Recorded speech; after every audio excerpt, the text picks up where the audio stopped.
இப்போ ஒரு சில வீடுகள்ல பாத்தீங்க அப்படின்னா இந்த கரு சிதைவானது நடந்துகிட்டே இருக்கும். அதாவது இப்போ கணவன் மனைவி இருக்காங்க அப்படின்னா இந்த மனைவிக்கு வந்து அடிக்கடி வந்து அபாஷன்னு சொல்லக்கூடிய ஒரு நிலைமை வந்துகிட்டே இருக்கும். இது வந்து பாத்தீங்கன்னா ஜாதக ரீதியா வந்து பாத்தீங்கன்னா உங்களுக்கு இந்த புத்திரஸ்தானம் இதை பார்க்கணும்.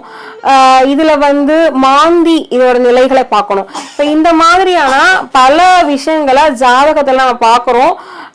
ஏன் ஒருத்தருக்கு அடிக்கடி கரு சிதைவு ஏற்படுது, அந்த குடும்பத்துல என்ன தோஷம் இருக்கு, கணவன் மனைவி ரெண்டு பேரோட ஜாதகத்திலையும் என்னென்ன பிரச்சனை இருக்கு அப்படிங்கிறத பார்த்து நிறைய ஆலோசனைகளை சொல்லுவோம். அவங்க வழிபட வேண்டிய தெய்வங்கள், அவங்க ஜாதகத்துல என்னென்ன பிரச்சனை இருக்கு, இதுக்கான தாந்திரிக பரிகாரங்கள் எல்லாமே அவங்க ஜாதகத்துல இருக்கிற மாதிரி நம்ம சொல்றோம். இதுல பொதுவான சில விஷயங்கள் இப்போ தனிப்பட்ட அவங்கவுங்க ஜாதகத்துல இருக்க பிரச்சனைகள் அதுக்கான தீர்வுகள் அப்படிங்கிறது ஒரு பக்கம் இருந்தாலும், பொதுவா ஒரு கரு சிதைவு நடந்த வீட்டுல ஆண்கள் வந்து எப்படி இருக்கணும், இதுக்கும் அதுக்கும் என்ன சம்பந்தம் இருக்கு அப்படிங்கும் போது, ஒரு ஆண் வந்து வெளியில போயிட்டு வீட்டுக்குள்ள வராங்கன்னா அவங்க வெளில இருந்து வாங்கிட்டு வர அந்த எதிர்மறை ஆற்றல், எதிர்மறை எண்ணங்கள் இதெல்லாமும் கூட மனைவிக்கும் அந்த குழந்தைகளுக்கும் போகிறதுக்கு வாய்ப்புகள் நிறைய இருக்கு. இப்போ வந்து ஒரு மனைவி வந்து கர்ப்பமா இருக்கும்போது ஆண்கள் வந்து செய்யக்கூடாதது அப்படின்னு பார்க்கும்போது கண்டிப்பா வந்து இந்த மொட்டை அடிக்கிறது அப்படிங்கறத வந்து செய்ய மாட்டாங்க. இது பொதுவா எல்லாருக்குமே தெரிஞ்ச விஷயம். இது கண்டிப்பா வந்து செய்யக்கூடாத ஒன்று. இது இல்லாம பாத்தீங்கன்னா அந்த வீட்டுல மனைவி வந்து கர்ப்பமா இருக்கும்போது எந்த விதத்திலையும் செடி கொடிகளை நீங்க வெட்டக்கூடாது.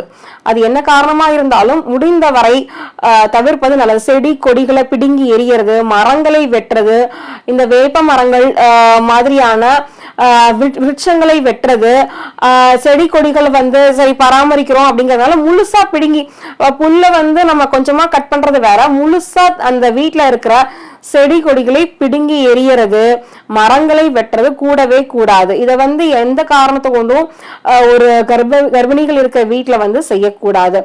அடுத்தது பாத்தீங்க அப்படின்னா, அதாவது உறவுகள் இல்லாத அதாவது சொந்த பந்தம் இல்ல வெளியில நடக்கக்கூடிய தீட்டு காரியங்களுக்கு செல்றது வந்து தவிர்க்கப்பட வேண்டிய ஒன்று. ஏற்கனவே வந்து இங்க உங்களுக்கு பிரச்சனை இருக்கிறதுனாலதான் இந்த கரு கலைவுங்கிறது நடந்துகிட்டே இருக்கு. அப்படிங்கும் போது மறுபடியும் ஒரு பிரேத தீட்டை நீங்க வாங்கிட்டு வரக்கூடாது வீட்டுல. அப்படிங்கும் போது நீங்க வந்து சொந்த பந்தம் அப்படிங்கும் போது தவிர்க்க முடியாத காரணத்தினால போறீங்க அப்படிங்கிறது அதுவும் வந்து தவிர்க்க வேண்டியதுதான். ஆனா வந்து சில நடைமுறை வாழ்க்கையில அத வந்து செய்ய முடியாது. ஆனா இந்த வெளி இடங்கள்ல நடக்கக்கூடிய இந்த பிரேத விஷயங்களுக்கு வந்து செல்றதும் அந்த சவ ஊர்வலத்துல கட்டாயம் கலந்துக்க கூடாது. இது வந்து இந்த மாதிரி இடங்களுக்கு நீங்க போயிட்டு வீட்டுக்குள்ள வரும்போது அது இங்க உற்பத்தியாக இருக்கக்கூடிய ஒரு உயிரை வந்து கொஞ்சம் பாதிக்கக்கூடியதா இருக்கும். ஏன்னா ஒரு குடும்பத்துல ஒரு பிறப்பு இறப்புக்கு காரணமா நம்ம பார்க்கக்கூடியது மாந்தியை நம்ம பாக்குறோம். இப்ப நீங்க வந்து மறுபடியும் ஒரு பிரேதத்தை வந்து பார்த்துட்டு அந்த ஊர்வலத்துல கலந்துக்கிட்டு வரும்போது இங்க உண்டாயிருக்கக்கூடிய ஒரு உயிருக்கு வந்து எதிர்மறையான ஒரு தன்மையை கொடுக்கக்கூடியதா இருக்கும். பொதுவா வந்து நம்ம சொல்லக்கூடியது என்ன அப்படின்னா, சம்பந்தம் இல்லாத ஒரு இடத்துல நடக்கக்கூடிய இந்த மாதிரியான அதாவது பிணங்களை எடுத்துட்டு போகும்போது அந்த முகத்தை பார்க்க நேரிட்டால், முகத்தை பார்க்க கூடாதுங்கிறதுதான் நியாயமான ஒன்று. அதை பார்க்க நேரிட்டால் ஒரு ரூபாய் நாணயம் இருக்கும். அப்ப அந்த ₹1 நாணயத்தை எடுத்து நீங்க அந்த சவ ஊர்வலம் நடக்குது இல்லையா, அந்த திசையை நோக்கி நீங்க வீசி எரிஞ்சிடணும். அந்த நாணயத்தை வந்து வீசி எரிஞ்சிடணும். இது வந்து தெரியாம பார்த்ததுக்காக தான். இப்போ தெரிஞ்சு வந்து நம்ம அந்த ஊர்வலங்கள் இந்த மாதிரியான விஷயங்கள்ல மனைவி கர்ப்பமா இருக்கும்போது கலந்துக்க கூடாது. ரெண்டாவது என்ன அப்படின்னு பாத்தீங்க அப்படின்னா, அப்படி வந்து நீங்க தெரியாம பார்த்துட்டு வரீங்க அப்படின்னா வீட்டுக்குள்ள வந்ததுக்கு அப்புறமா வந்து மஞ்சள் உப்பு கல்லுப்பு கலந்த தண்ணியில குளிச்சுட்டு வீட்டுக்கு வரணும். இது வந்து உங்களுக்கு வந்து அந்த மனைவியோட அந்த கருவுக்கு வந்து ரொம்பவே நல்ல விஷயம். ஏன்னா இது வந்து பாத்தீங்க அப்படின்னா ரொம்ப நுட்பமான ஒரு விஷயம்.